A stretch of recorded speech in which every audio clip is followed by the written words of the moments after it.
Hey everyone, it's MK.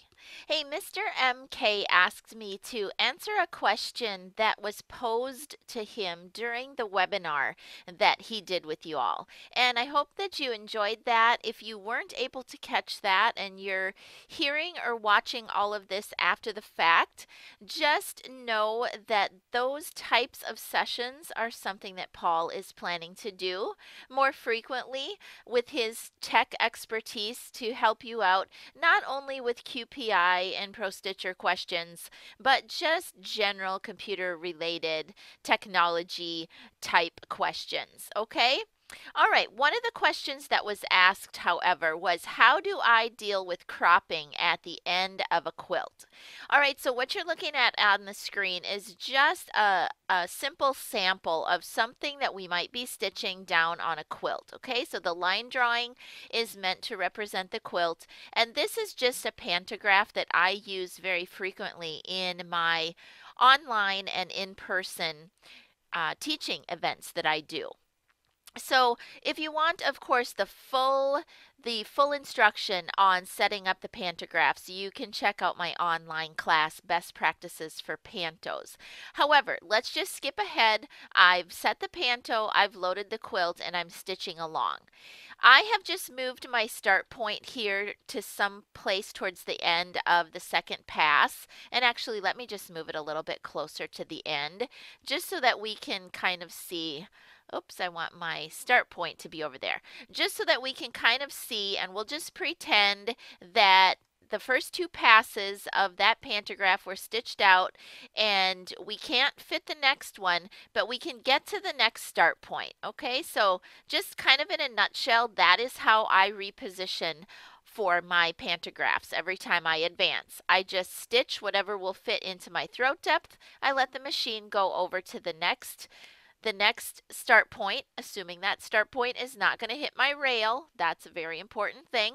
All of that is covered in how I set up the pantograph to begin with. Okay, so I'm planning into the setup for some safety measures, okay, that it's not going to hit my rail.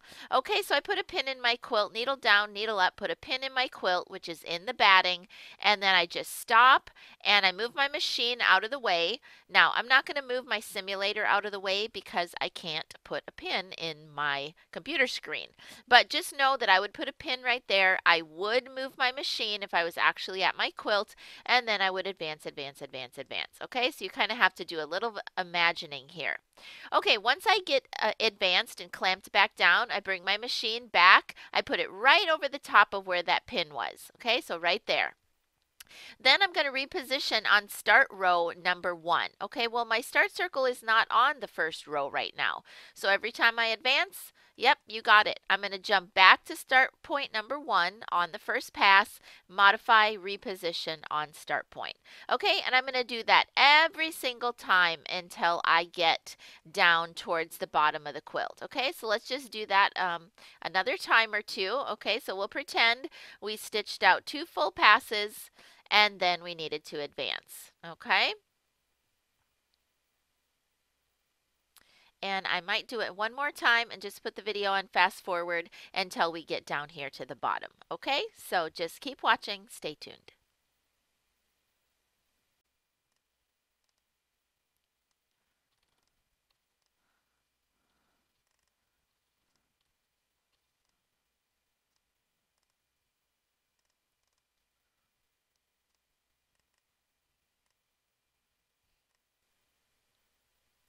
All right, so here we go. We're approaching the very bottom of the quilt.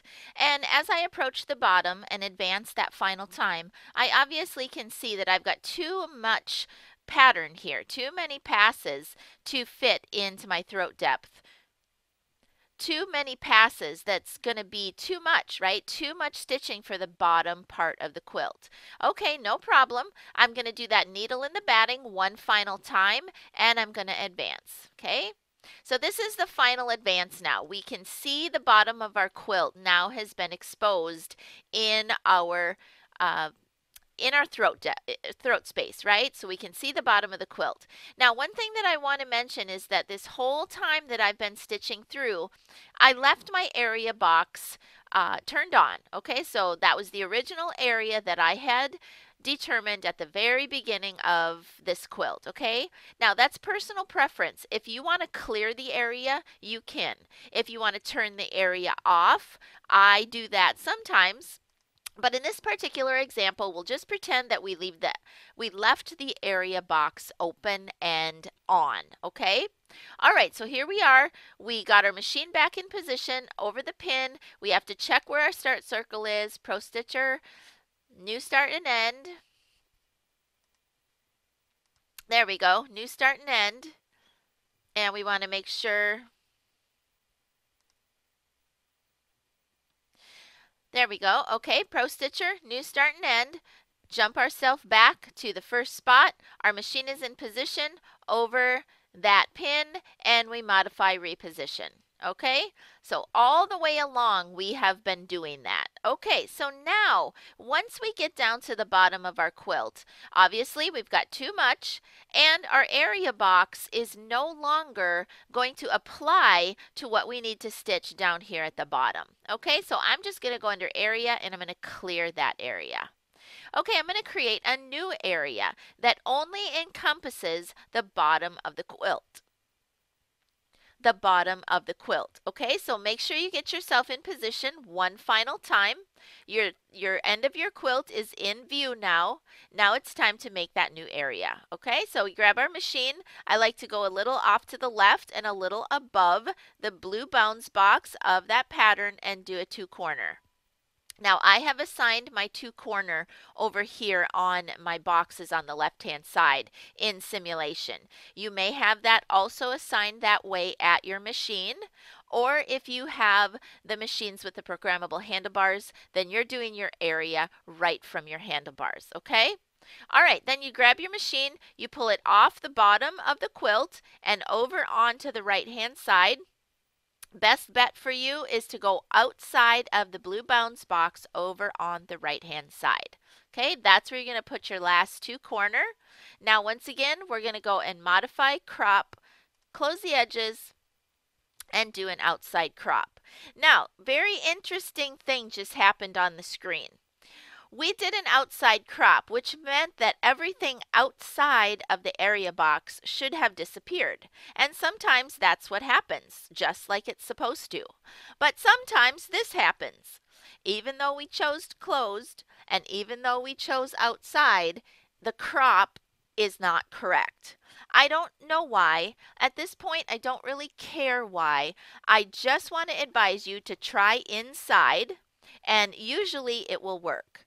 Now, inside should not have worked in that particular case, but it did. Okay, so again, it's a little glitch, it's a little snafu with cropping, but if outside doesn't work the way that it's supposed to, just try inside and that will usually fix it. Okay, I'm going to baseline and then I'm going to be ready to stitch whatever that last, maybe it's a row, maybe it's 2 rows and a half of a row, or whatever it is at the bottom, that's how I handle it. Now, I didn't even mention at the very beginning of this video, this technique that I just showed you is only the way that I handle it if I'm stitching a complete edge-to-edge design that's not directional, that is being stitched out into the batting, and that has to be cropped, okay? I'm just the type of a person that I really don't care where the crop happens. It's got to be cropped at some point. I just let the crop fall where the crop happens at the bottom of the quilt. That's just me. If you are a little bit more particular about where the crop happens, then you're probably going to choose a different method altogether for setting up your pantos. All right, one of the examples, and let me just go ahead and stop this. One of the examples, what I mean by that, where I am going to matter, or I am going to care rather, where the crop happens, is let's say I'm stitching this palm tree design. Well, with this type of a design, I don't want to be really kind of, willy-nilly with where I'm going to crop it. With this type of a pattern, I'm going to set up my area box to match my quilt and just do the repeats to fit the actual dimensions of the quilt.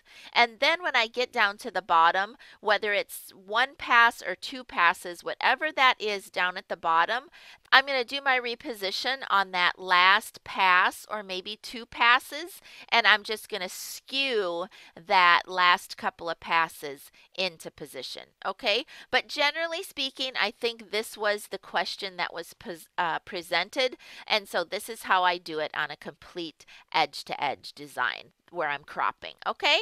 Hope that's helpful. Again, rent the full-on best practices for pantos if you want the full instruction on that. I go through everything from setting it up to doing some wrapping if that's what you want to do. We talk about cropping in that video. We talk about offset pantographs, and we talk about stitching pantographs in both directions, from left to right and then from right to left, just so that we don't have to address the machine as often at the end of rows. Okay, so there's a lot of stuff packed in that pantos video. If you haven't gotten it, go ahead and rent that one. All right, you guys, that's it for now. It's MK. Until next time, from my studio to yours, happy quilting. Bye-bye.